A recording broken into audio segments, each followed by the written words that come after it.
All right, looks like we're recording. Call the subcommittee meeting to order. As Dominique shares her screen, we're going to start with reading the statement that we need to read at the beginning of each meeting. And while I'm reading that, Dominique is going to take roll to save us a little bit of time.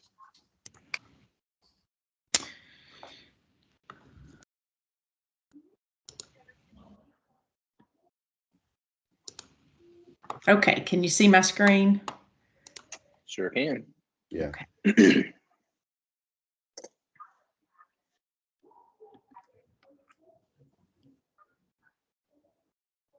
All right, I'll read the statement here. The Tennessee Department of Education is excited to work with you on this opportunity to discuss the state's formula for funding public education. Before we begin, the department would like to remind you of the following. Conversations on this topic are not intended to reflect on the current EP formula. The current formula will remain in place until a funding formula is recommended to and approved by the Tennessee General Assembly. The public is encouraged to submit comments in writing to ensure that all communications are thoroughly documented and can be reviewed and considered in the future. Public comment is encouraged to focus on developing a new funding formula rather than revising the current funding formula. Consider what should be funded in the new funding formula and at what level. Subcommittees will be responsible for reviewing public comment and making recommendations for what should be included in a new funding formula. While all committees, subcommittees, and members of the public should feel free to communicate openly, documents and records may be subject to public inspection pursuant to the Tennessee Public Records Act and may be publicly posted or otherwise made available. All recommendations that are submitted by committees and subcommittees will be reviewed and considered, but not all recommendations will ultimately be included in the proposed new funding formula. So thank you for that. And Dominique, do you need any more time to take roll? We good? I think you're on mute. I'm losing my ability to unmute when I'm sharing my screen for some reason today. So I'm having to do a few different things. So let me just make sure that I have everyone captured in attendance appropriately. I have Justin, Kate, Karen, Harry, Tara, Tom, Chris, Michael, and Shane. Have I missed anyone?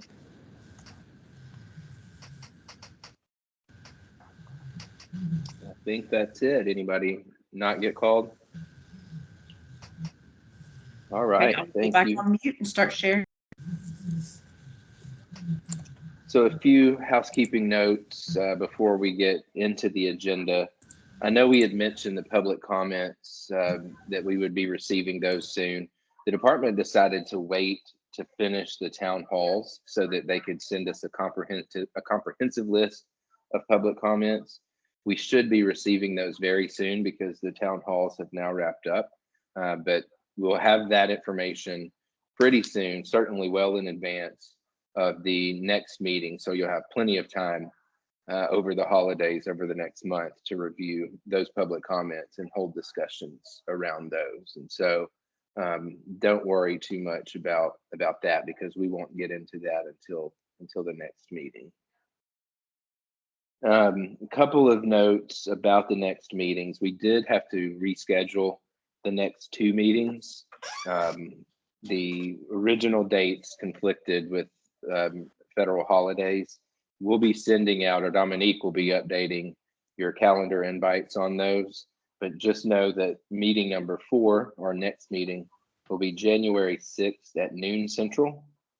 And then meeting number 5 will be January 18th at 11:30 Central.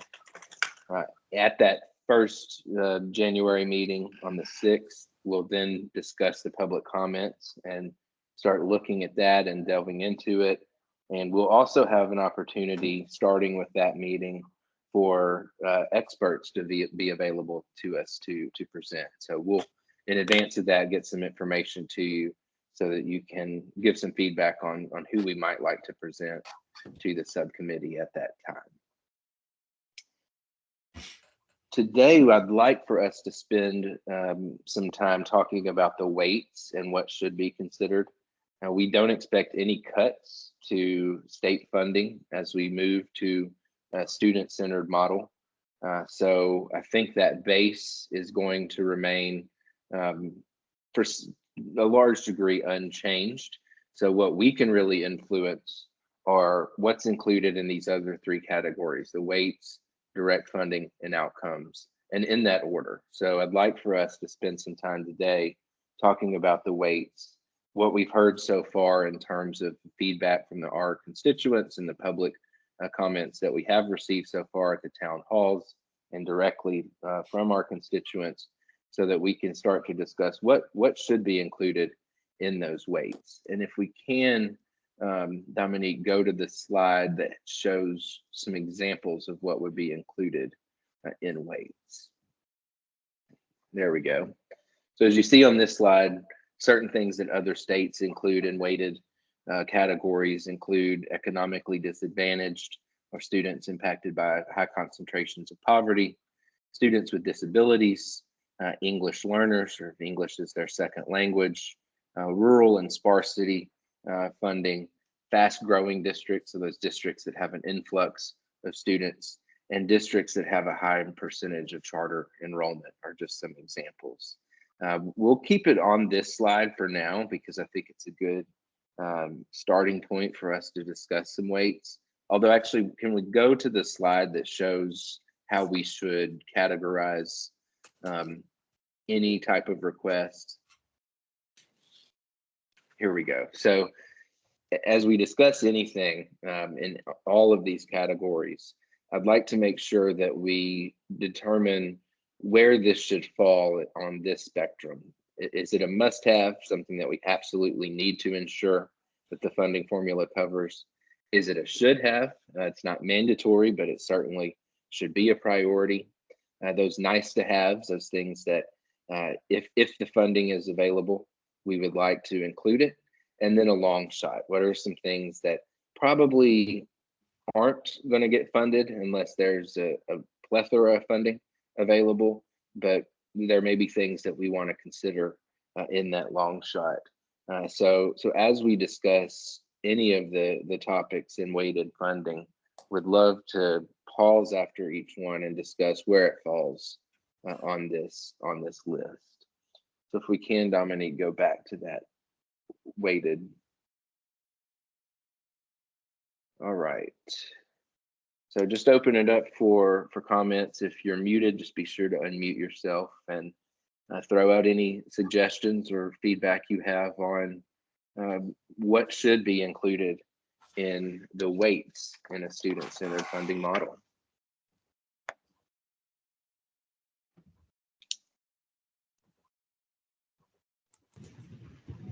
Hey, Justin, I'm going to go ahead and go, if that's okay. Yes, please do, Tara. Thank you. Okay, just off the top of my head, a couple things to consider are grade tiers. The class size requirements for average class sizes are different for elementary school grades than they are for high school. So it may be something to consider to weight higher at the elementary school level, since you would need to hire more teachers given smaller class sizes. And another thing to consider looking at the English learners, I know it says recommended to include tiers based on English proficiency. Right now we have categories like Transition 1, Transition 2, active. Another one to consider including in that are students with interrupted formal education. Those are commonly called newcomers or SIFE students. Those are students who have been removed from formal education, often refugee status, that kind of situation. And they need much more intensive education, I guess, classroom experience to get them caught up. So perhaps an even heavier weight for those students. Can you, do you have sort of a brief definition of what that transition 1, 2, and active would? That's a good example of those, of that last category. Do you have some examples maybe of what those first three I do have definitions. I don't have them off the top of my head that I would feel comfortable sharing, but Sure. I have them that I can share. Yes. Yeah, that would be great, just to sort of figure out where different students might fall on that. Yeah, Any and I'm feed- sure the EL subcommittee is covering this in much more, there's experts on that committee, but there are different levels of intervention and time that are required basically from those categories of EL students. That's the differentiation. It's very helpful. I certainly want to reflect the different requirements necessary to fund students who are at different proficiency levels or different backgrounds.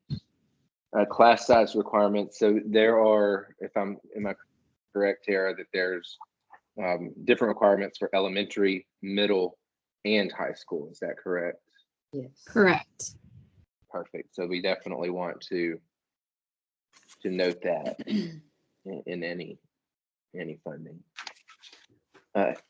Chairman Brooks, I think you were the next person with your hand up. A couple areas I think that in reference to class size requirements, again, also in the career tech area, we probably need to look at some funding issues there, as well as pre-K. Pre-K, I think, unless it's changed recently, as a block amount of money with a dictated class size. From that standpoint, I think too that other weighted things ought to be based on rewarding in reference to performance as well.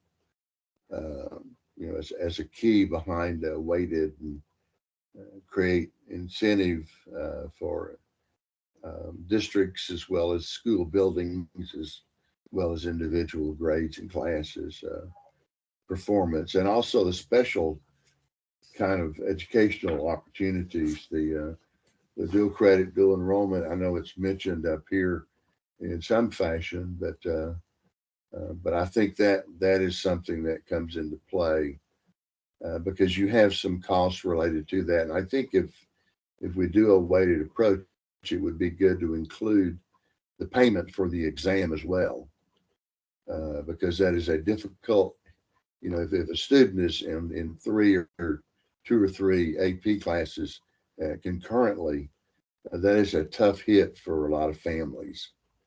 And that might be something we look at from a weighted perspective as well.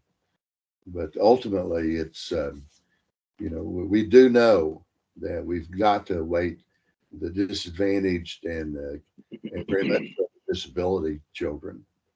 That's just got to happen. I think the ultimate argument will be to what will the weight be, but it takes substantial more dollars for a concentration of folks in poverty and disadvantaged. Okay. Michael, I think you were next. Thanks. So a couple of quick thoughts. One on grade size. So if I remember correctly, looking at state-based examples, just to pick on Florida, Florida doesn't weight based on like say K through 3rd or 9th grade through 12th grade. It instead adjusts the base by that amount. So rather than looking at in the weight category, we could consider grade differentials by it, just adjustments in the base. So they'll give an additional weight through K through 3rd, for instance, and a much smaller adjustment for 9th through 12th grade. So that's one thought.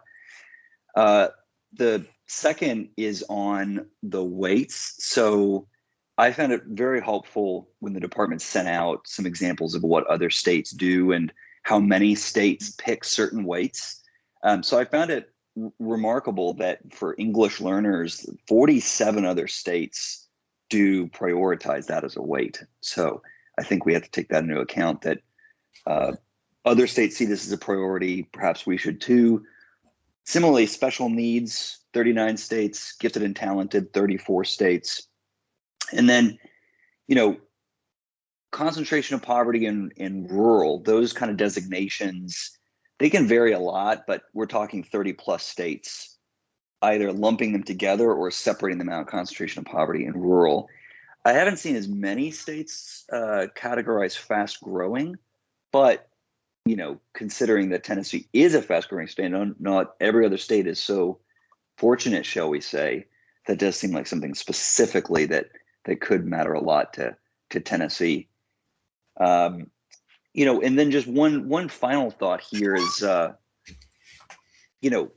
making sure that in this discussion, I think one priority I've seen in other states is keeping the eye on the ball of giving flexibility to districts, letting them kind of innovate, and making sure that, for as much as we'll come up with a lot of great ideas of what the state could be incentivizing or prioritizing or weighting, a lot of these districts will likely know, and some of the parents will know best.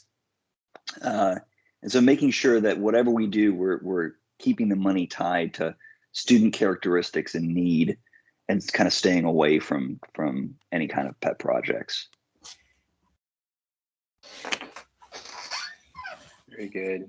Anybody else have thoughts? Hey, Justin. Go ahead. Hey, so this is Shane. Hey, I'm looking at this. You talk about weights. There's a couple different. At least I'm looking at this from a couple different lenses here. There's weight number one is, if we're going to spend, it's about return on investment, and if we're going to spend money on any of these, which one of these are going to truly get the best benefit for the overall school system statewide? Where we're going to get the biggest bang for the kids? I mean, I think Chairman Brooks clearly said we have to deal with the disadvantage and the kids with the disabilities, English learners. But I'm also, it would be nice to know if we decided to fully fund any of these. I mean, what kind of money are we looking at? I mean, do we know what the number is? I mean, Rutherford County's got a significant problem with fast growing school districts here. I mean, we've got kids being taught all over the county. To fully fund that may be 5 times more than to simply say, hey, let's make sure we're addressing the economically disadvantaged. But we don't really know the math on this at this point, do we? Yeah, we really don't. We know that there will be obviously that base funding, and our understanding is that's not going to change. Now, there's still always, even now, there is additional funding. You've got the local match, you've got local funding in addition to that.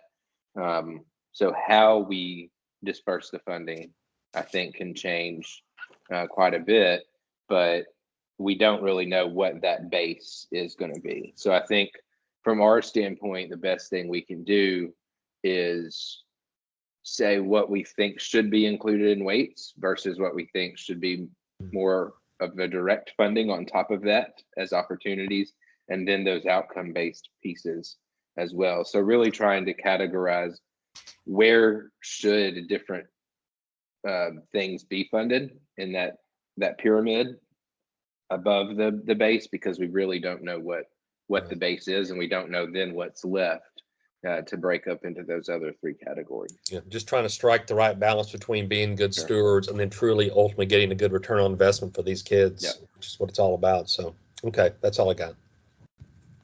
That's very helpful. Any other things that you want to talk about, Kate?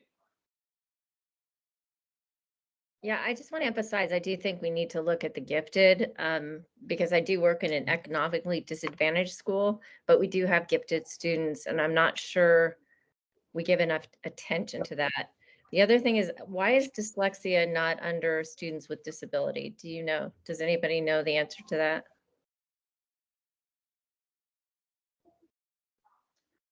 I certainly think you could include that. There's a range of disabilities, and that one's probably the largest category, and so it may be viewed as in need of its own weight or a different amount than other disabilities, though I think, like we've discussed with some of these other things with class size and different levels of ELL, you could potentially you could have different levels of weights within the category of disabilities that would include dyslexia as one of those. And I will just add here that this is, bringing together feedback that was heard during town halls and that has been collected, the trends that are being seen and the feedback that's collected so far. So dyslexia just hasn't been called out in some of that feedback. Not that dyslexia is not being categorized with students with disabilities, just that those specific things, gifted and they have not been called out in the feedback that's been received as a trend so far.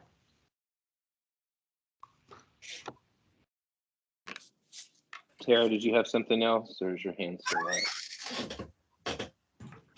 I thought of a couple other things looking at the where it says small LEA size, something to consider.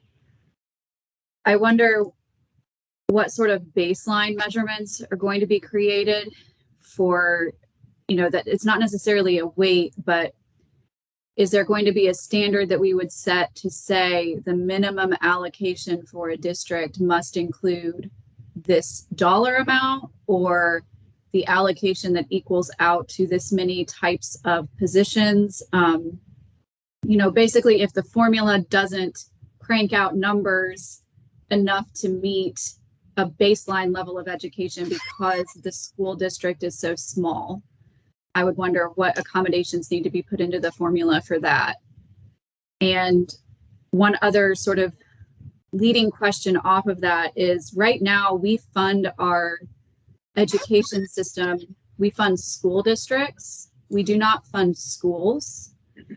And as we're talking about this, I'm wondering, this is all calculating a district level amount. Is there going to be some requirement that districts must then distribute funds to schools in the same way? Or are we going to allow districts to have the autonomy still to allocate resources to their schools in whatever way they see fit? Because most school districts right now have a centralized method of distributing funds to their schools. It is, the central office determines X numbers of students, gets this many staff. Not many districts in Tennessee have a weighted student funding formula for distribution to schools. So is this going to be some sort of requirement as well, that it only stops at the districts this way, or is the expectation that districts then also fund their schools in this way? That's a good point. And that kind of, we want to balance that with the flexibility piece too, right? That we're not changing the formula and imposing even more stringent requirements, when one of the benefits of a student-centered model is that you empower principals and school leaders with more flexibility, like MNPS has. I think, do you know off the top of your head, Tara, what percentage of the total school level budget a principal has control over in MNPS right now? The principal has 100% control over their school level budget. There are some services that are handled on the centralized budget, like transportation, food service, that are just, it makes more sense for us not to make a principal deal with that. Right. But staffing decisions, programmatic, their supply budget, those sorts of things are handled 100% by the principal on their budget. It's something we really want to think through, how that would look. And we'll see how some other states do that as well. I've made a note here. I think, Karen, you're next. Yes, I think that we need to be sure that when we're looking at this, that I agree with Tara, that it needs to be done at the school level, because the populations in every school are different.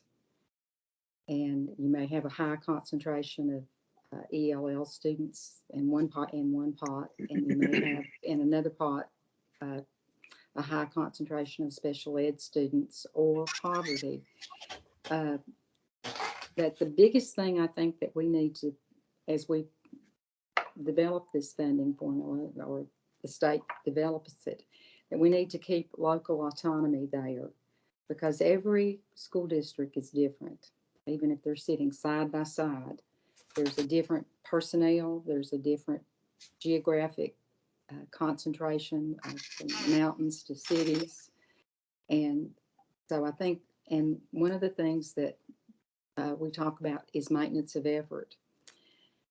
When we do this, we need to make sure that not only we have maintenance of effort on the local side, but we also have maintenance of effort on the state side, because we don't want to start this train down the tracks and then pull the funding back. So I think that needs to be a priority whenever we're developing this formula, that whatever direction we set this in, that we are able to sustain that funding. Very good Because, point. again, speaking from, many times we've started things and we've partially funded them.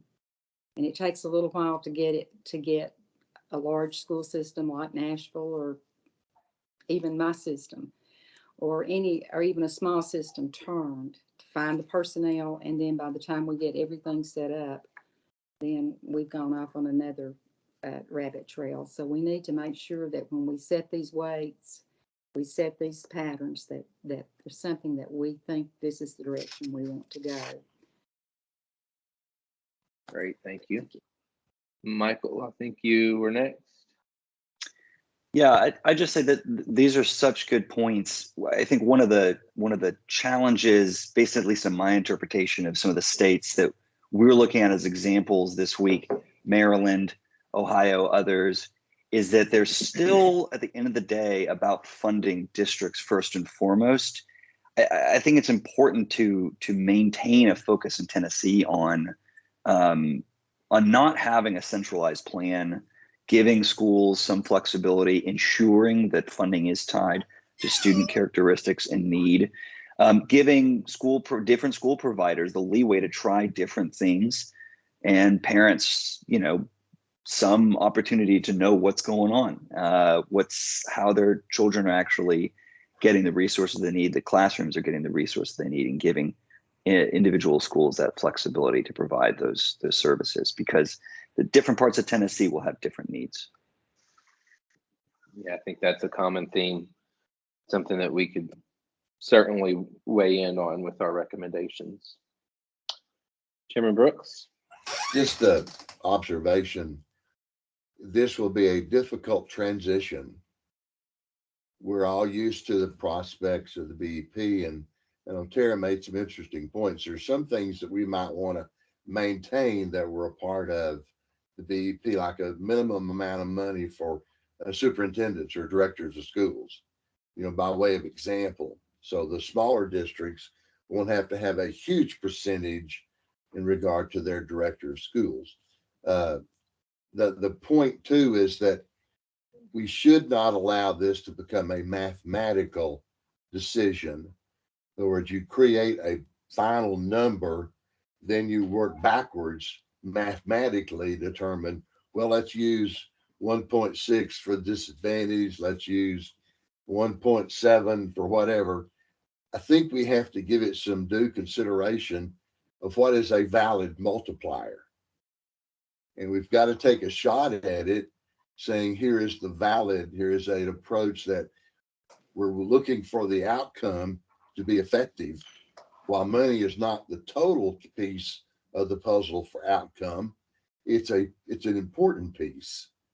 So I think it would be good for us to study the weights and then do research on the particular weights and then see how that works. If we're going to keep the same base that we have now, then see where that winds up in regard to a future budget.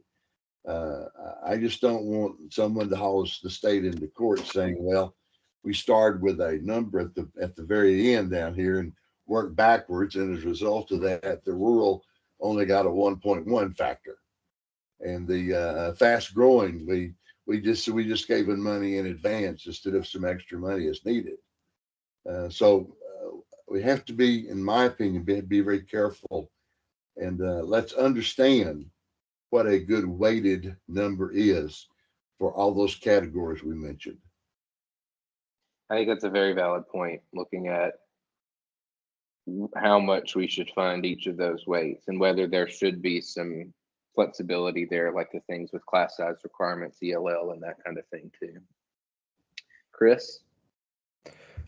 Just to throw this in as a reminder, as it fits at least sort of my constituents, choice is a huge driver for our parents. And so when we talk about dollars, and funding, a choice for a kid could be a charter school, a choice for a kid could be a private school, a choice could be homeschool. So if we think of this in terms of the idea of dollars following a student, obviously the amount of money needed to properly homeschool someone is nowhere near the amount of money they would need in a traditional public school. So I think there's a conversation that should be had here, and that is, I don't have a number, but a percent of that funding that's considered if that choice is made, if the dollars follow that child, if the formula ends up eventually reflecting that potential concept, that let's say a homeschool student receives $3,000. I'm making up a number, and that covers their curriculum and extra cost to parents. There's obviously that would not be reflected in the idea of the total cost of education for a child in a traditional public school, because there's infrastructure and salary and everything that goes along with that. So where does that money go in this model? From a fiscal standpoint, if we use, again, I'm just throwing out a number here, but $9,000 in state plus local funding on average, and this particular child takes 3, there's $6,000 that's still left there. What is happening with that money? What's appropriately supposed to happen with that money? Is it retained at the district? Does it go into something else? Because a dollar like that, and it could be less for charter schools, or it could be $5,000 for a private school kid, that kind of idea. If we think of it as, a child, because it's student-centered funding is the concept here, then that money needs to go somewhere, and it would offset some of the things that we're talking about. So obviously it does cost more to educate a child with special needs. But if you had a kid that was, not receiving that funding because they have chosen to homeschool, is that money dumped into special education dollars specific to that district? So it stays in the county, but where does the money go to? And this is with the sort of that philosophical starting point that dollars truly are following child, and this is student-centered education. With that in mind, the local taxpayers put up that money, so I think it should stay within the county. And that's one consideration for local dollars. State is obviously something different. It could be allocated differently at the state level. I'm merely saying we're going to have a fungibility conversation that's quite important, because the nature of the formula itself is changing. And those dollars are not going to be about just a district, how it currently is, if it truly becomes a student-centered funding model. Very good point. Any other thoughts, excuse me, on what should be included in weights, in that weights category above the base funding? Let's talk a minute about, go back through this list, and forgive me if I've missed any. I tried to kind of combine a few that were similar, and talk briefly, if we can, Dominique, go to the other slide when it comes to needs versus must have, should have, nice to have, and long shot. There we go. So just a reminder that anything we put forward in terms of recommendations really need to be categorized in one of these 4 areas, so that we can give some guidance on what we think is most pressing versus what would be nice to have if we have the opportunity, and vice versa. So let's talk through these just for a minute. And we don't obviously have to make any decisions today, but this will give us a chance to think as individuals over the next month, when we start to narrow in on what those weights look like, where they should land. And so going through this list, let's talk through those that we think are just absolutely must-haves, that if we provide weights, we cannot forego weights for X. What are a few of those things in your mind from this list that we've discussed that we absolutely must factor into a weighted component?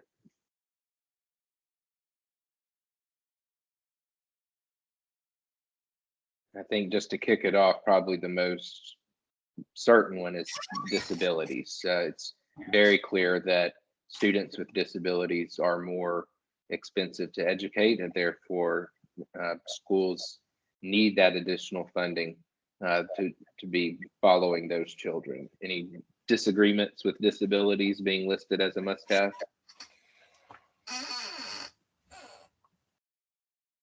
Okay. Any other must-haves from this list? I mean, legally also, we have to provide it for English learners, and there are class size ratios. For EL, it is 1 to 35 according to State Board of Education rules. So the question will come into play as to sufficient level of funding to meet class size for EL, same for, gifted and talented, standard class size ratios. I think all of those need to be included as must-haves. If there is a class size ratio that must be met, those must be included. Yeah, I think we can note that. And Tara had, if you look at the conversation, it's a little bubble, talking bubble here on the bottom of your screen. Tara shared the different class size requirements in case that you'd like to see those for different grade levels. So that would be a must-have if it remains a requirement. I think that's a good point. If the legislature does not include that as a must-have, then therefore they're going to have a conversation about class sizes and the requirements that they require. I'm not sure who had the next. Sorry. I think Kate was next on the. I realized I didn't share the PowerPoint. I had it in this chat so that if you all wanted to have access to it quick and easy, but I didn't click send. So I'm just now sending that. I'm so sorry. No worries at all. So if you aren't able to see the PowerPoint on the shared screen, now you can click on the conversation tab, the meeting chat, and it's the link at the bottom that Dominique just shared. Kate, I think you were next. I would say economically disadvantaged and concentrations of poverty needs to be weighted. Okay. Chairman Brooks. I think Tara mentioned the concept of the as required by state law. I think the career tech falls in that category as well from that standpoint. But there's a multitude, and it'd be good for someone to review the state statutes and to make sure that we have a accurate, complete list, because that would come into play. And sometimes what's unique is that while a child is in career tech, 2 classes out of 4, the other 2 were in a different weighted class environment. So you've got to balance all of that from the standpoint of the aspect. So you may have a student, part of that student is weighted at 1.0, another of it may be rated at 1.6. So it becomes a, unless you just say, here is the pigeonhole we're going to put this student in, period, and then keep the student in that particular category. But you kind of have to balance some of the application of the class size situations. Very good point. Michael, I think you were next. Yeah, I would say I completely agree with special needs, English learners, gifted and talented, and concentration of poverty as being must-haves either by law or just simply looking at the example of many other states that have all consistently included these as important weights and have kept it so for a period of time. I'd say under should have, that's where I'd put things like rural, fast-growing, categories like that. May not be mandatory, but I think they are essential. On the question of career and technical education or vocationally bound, I wonder if that is under weights or under the direct funding conversation. So in states that have student-based funding, there's the weights conversation, but then under direct funding, you'll see things like dual credit or a category for innovative models, and that's a separate funding bucket. Yeah, I think what we could potentially say in recommendations is for those things that you just mentioned, if there's a requirement in state law, then obviously it needs to be mandate, a must have and a weight. If there is flexibility, then I think those things do tend to fall better into direct funding. It doesn't mean they're prioritized less. They're directly funded rather than in a weighted capacity.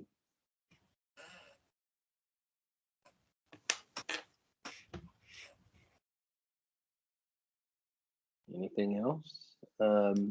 Jim? It seems to me that we've got to deal with the issue of rural here as to whether that is a must-have.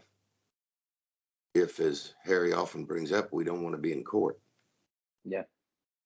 That's Thoughts right. on that, on the rural piece? I think when you consider rural, the counter to that is the current formula, which I know we're not supposed to talk in that way, but the current formula does have a cost differential factor included in it for acknowledgement that some places have a higher cost of living. The wages in the urban areas have to be higher in order to compete with private industry. So same, I'm not saying no to rural by any means. I'm just saying there's like a counter to that, looking at the rural issue as well as the additional cost of living and wage difference in higher population areas, trying to keep up in that way as well I also to had stay competitive. That's a good point. I also had a discussion with Edunomics, and I know we had a link shared from them that they've got some great resources on this. Now they're at Georgetown University in DC. They actually said something that was interesting to me, that gap between rural and sparsity, the ability to perform equivalent to other districts is closing, meaning that especially as technology grows, as broadband expands and those types of things, the gap between rural and urban/suburban is closing. They don't have quite as many challenges. And in fact, they said you don't need to address in a weighted perspective rural districts just because they're rural. Now, you may have high poverty levels and economically disadvantaged students in those rural areas, and that's where you could wait. But just by its very nature, rural alone, in their minds, does not require additional specific funding. So perhaps that's how we might look at it, as if they are a rural area with a high percentage of economically disadvantaged students, that's where you can provide a heavier weights for those districts. Thoughts on that? I would say if the reason we would, what is the reasoning behind giving more money to a rural district? And we would have to be able to answer that. And if the reasoning is infrastructure, access to broadband, those kinds of things, we could look to the fact that the federal government did just give a lot of ESSER dollars for infrastructure, technology improvements, those sorts of things. And that kind of investment is outside of typical funding for a school district. Like those are more infrastructure needs that may need to be addressed outside of an annual allocation, if that makes sense. I just don't know the answer to why rural would need additional funding. I'm not saying there's not an answer. I just don't know the answer. Okay, got a few hands on this. I think Karen was first. Karen? Well, I think that maybe the rule doesn't need to fit in the category as much as it's going to come up whenever we're determining fiscal capacity or contributions from local districts. And because the capacity of the local to contribute to education is going to come in. So every child needs to have, regardless of where they live, the same amount of funding. And so I think the fiscal capacity or rural setting contributions are going to probably come up more in the fiscal capacity side. Good point. I think so. Senator Reeves, I think you were next. So I spoke to the Bedford County School Board about 2 or 3 weeks ago, and they're very concerned about this meeting. And their whole issue around rural is, I mean, Bedford County just does not have the tax base. They just do not have the property tax base. 30% of the kids in their school system are Hispanic. They got a very significant English as a second language, which that might be funded in a different area. But they don't have the tax base. They're losing teachers. They don't have the infrastructure because they can't pay enough. So that they would argue that they just do not have the ability to generate enough additional money due to where they're located. They can't bring companies in. They can't increase their property taxes on existing residential. So that would be my argument why rural needs to be considered. I'm not saying it's more important than the suburban areas or more important than the urban areas. They all have needs. But there clearly is an issue in our rural communities that just do not have the ability to generate any more taxes. And by the way, if I had to vote today, Justin, on our must-have and should-haves, I'll just go ahead and say the must-haves to me are we got to deal with our poverty and our disabled and our English as our second language. Those first 3 categories are absolutely must-haves. We have to deal with that. And my should-haves would be rural and fast-growing districts. If I had to vote today, that's where I'd come down. Okay, very helpful. Chairman Brooks.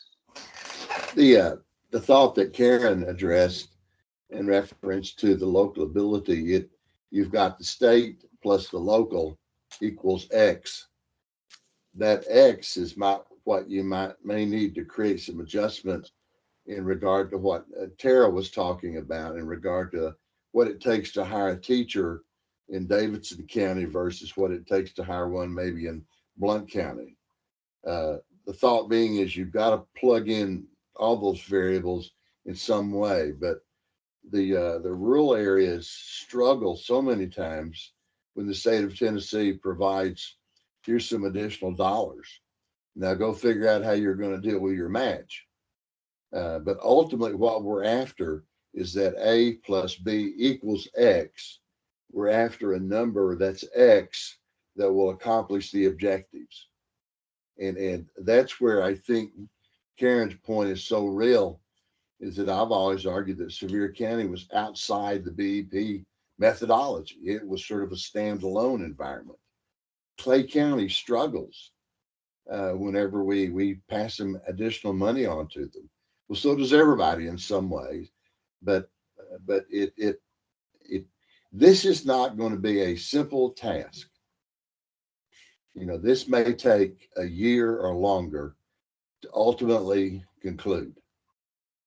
You know, we just can't just throw out a number. It's just going to be, it's hard. This is very, very hard. And we can't create the impression we're going to reduce total educational funding. That can't occur.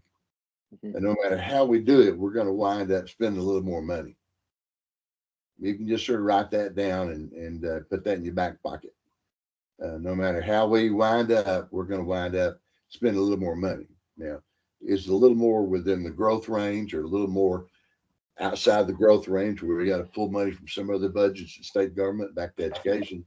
You know, but it's not going to be easy. So, but there are particular uniquenesses in every part of the state, and they're all different. Clay County is different from Knox County, and from that standpoint, but we don't want to. I don't think we need to go into this thinking that we're going to arrive with some secret formula, or some not secret, but some, you know, some very miraculous formula in the next 2 or 3 months. That's not going to happen. I don't believe it's going to happen. Well, and to your point, I think a couple of things to think about. One, this is ultimately going to rest on the governor and the department to take all of our information and feedback and provide a recommendation to the legislature And as Commissioner Schwinn has said, and as you know very well as a former legislator, they're the ones that ultimately will get to decide this and make that decision through their committee process. And so I think it's helpful for us to think about how we present those recommendations. What are those things that we can all agree they really must consider? So if we're speaking in a unified voice, that elevates the importance of those things to them, not only in these categories of weighted funding, direct funding, and those types of things, but also I think that we as a committee, and I'd like for us to spend some time in our next meeting on January 6th discussing this piece, is those broader principles. What are the principles of a student-based funding model that must be met? And really put some guardrails on that, so that we know the legislature is going to have flexibility. They're going to make some changes. What are some guardrails that we as a fiscal responsibility subcommittee can provide to the governor and the legislature that deal with the components that we're talking about? So I think those things that are coming up, things like you mentioned, if it is in state law, then it's going to have to be a must-have in a weight. There are things we've talked about around transparency, which I think is important to this subcommittee. School level flexibility keeps coming up. How do we ensure that we're not just imposing more mandates and restrictions on school leaders, better outcome-based funding and those kinds of things. So I'd like to spend some time next month, not just talking about the list of wish list items that we've heard from our constituents and that we're going to see from the public feedback, but what are those broader principles that we should recommend to the governor and to the legislature as well? Any other thoughts about the weights piece? So we'll take this, Dominique and I have both been taking notes. We'll put this in that shared fiscal responsibility recommendations document that you should all have access to. You should be able to add stuff to that yourself as well. But that's where we'll keep sort of our meeting notes that we've discussed. So it's all housed in one place. So we've had a really good discussion on the weights and where those should go in terms of these priorities. Next month, I'd like for us to discuss, as I said, some of those broader principles. And we can also review the weights as we look at the public feedback. We're going to have the public comment, at least that first round of public comment to us at some point very soon, well in advance of that meeting. And then I think there'll be, Dominique, I think there'll be another round of public comments that we'll get around then, so that we'll have some more information to discuss at the meeting number 5 as well. Is that correct? That is correct. You should be getting some feedback today. You should be getting some feedback in January. I think you'll get about 3 rounds. Okay. I'm going to restructure some of the information in that Google link that you all have that Justin just referenced.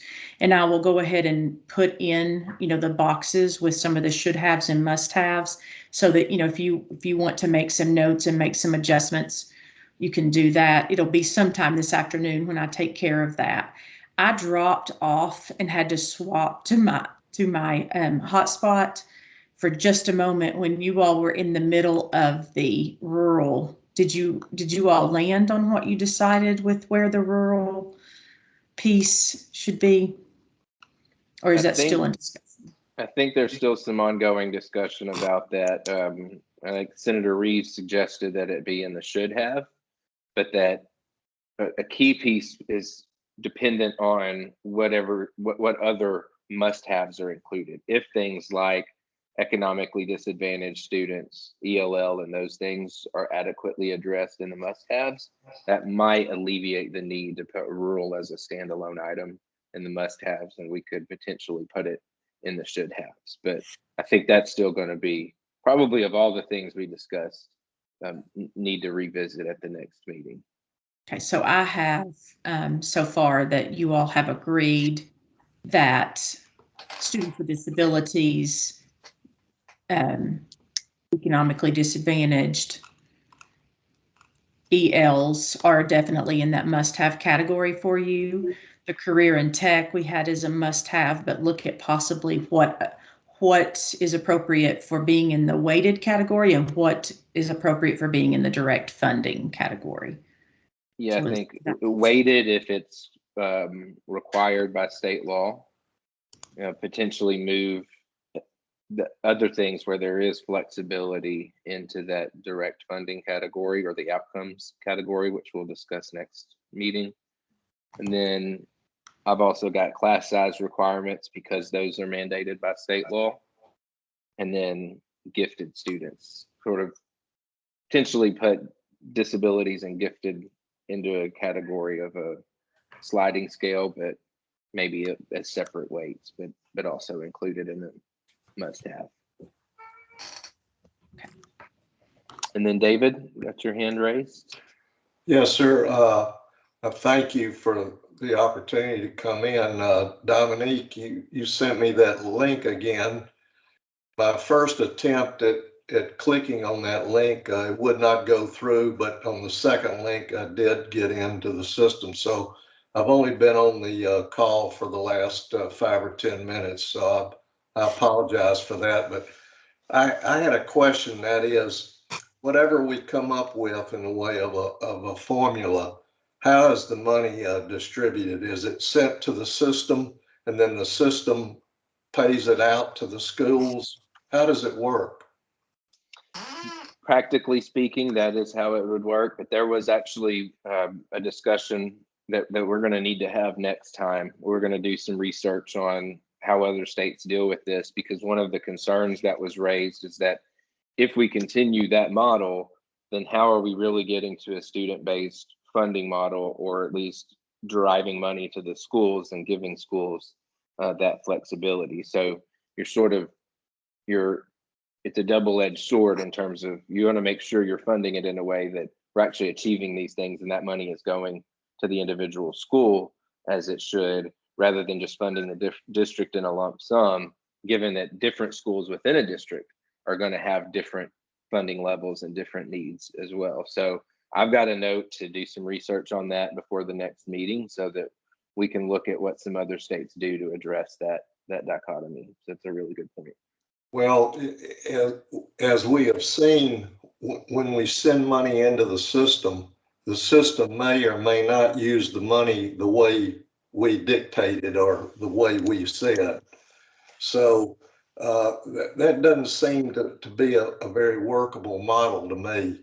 I wish there was some way that the funds could follow the student rather than follow the system. That was also brought up by a subcommittee member about the choice aspect and how that money follows the student as well. So that's something that we're going to certainly continue to discuss as part of this. Is anyone aware of any state that does it that way? So we can learn from them. Any feedback on that? States that you've looked at that already do what we're talking about? So it sounds like we've got to invent it, huh? I think so. Well, at least we need to do some research on what states have that piece. And so I'm definitely going to do some research myself, and I encourage y'all to look at that as well. Chairman Brooks, I think there are some states that are very, very big into the choice, whether it's a public, private, whatever it might be. And I think the money follows the child in Tennessee to a certain extent. And there may be blocks of money that might be designated if you do option B or C or so on and so forth. But it's out there, but it's a hybrid. It's not, because ultimately someone's got to be responsible for the valid use of that dollar. Because if there's not validity in the use of the dollar, then you're going to create a very destructive educational system. So you have to have some kind of a tag or some kind of a caveat that if we send it to, Montgomery County, that they have the capacity and ability to use it wisely, and we can demonstrate that, and they have demonstrated that, and so on and so forth. But if we send it purely in way of just student to student, to where a student that has this money in their back pocket, then it creates some real problems on regard to valid expenditures and effective or successful expenditures. So you got to find a method in the midst of all that where it follows the student in reference to making sure that where those dollars are spent, they're spent effectively, because it's the outcome we're after. We're not after just the number of people, we're after outcome with all of our children. I think that would be a good topic for next month as well, since we will be discussing the direct piece and the outcomes piece, those top two tiers in the pyramid. So come prepared with some thoughts on that. Michael? Quick recommendation, look at Florida's approach. They have had a long history with student-based funding, with choice charters and opportunity scholarships dating back multiple gubernatorial administrations. So they're worth learning from. Disagree or not. Very good. Anyone else have comments? We're just over our time. Couple quick notes, just a reminder, we will have new dates for the upcoming two meetings, number 4 and 5. Dominique will be sending you updated calendar invites for that. The next meeting will now be January 6th at noon Central. And the meeting number 5 following that will be January 18th at 11:30 Central. And at the next meeting, we'll discuss those direct and outcome funding categories. We'll revisit the weights to the extent there are some of these items that are outstanding. And then I'd like for us to spend some time talking, if we have time, about those broader goals and principles that we would like to recommend to the steering committee.